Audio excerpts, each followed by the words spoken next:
најпогодна и лесно достапна електрана која создава и најмалку загадување е хидроцентралата.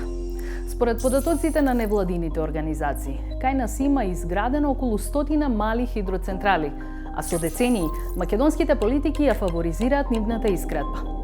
Главна причина за зголемување на интересот на инвеститорите за овој бизнис е така наречената повластена тарифа, која што, како мерка за поддршка на производството на електрична енергија од обновливи извори на енергија, беше представена во 2007 година, а почна да се применува во 2010 година. Но кои се предностите, ако и маните на овој извор на енергија? Водата е достапна во текот на целата година и тоа е една од најголемите предности.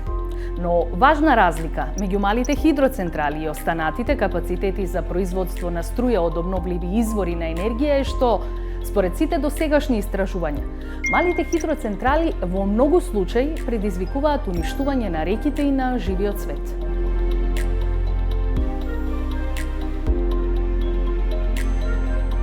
Уште една добра работа е што трошоците за одржување на овие мали хидроцентрали се ниски, но просторот за да се изградат треба да е голем, што уште еднаш упатува на тоа дека мора да се уништи голема површина од природата. Цената на горивото е нула, што значи дека добрата работа е што не се испуштаат штетни гасови при создавањето на електрична енергија. Но, лошата страна е дека процесот тече само доколку има изобилство од вода. Спротивно, само се нанесува штета.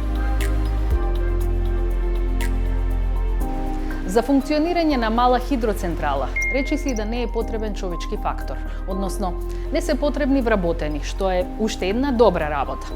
Но негативното влијание го чувствуваат и локалните заедници, чиј што пристап до вода зависи од реките на кои што се изградени.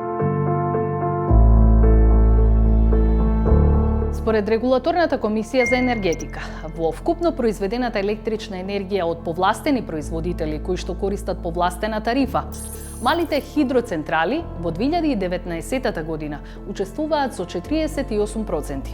Колку за споредба? Ветерната електроцентрала во Богданци учествува со 29%, што значи дека една ветерна електрана во Македонија има многу повеќе придонес во производството на струја од обновливи извори на енергија отколку малите хидроцентрали. Така малите хидроцентрали всушност носат големи еколошки проблеми во земјата.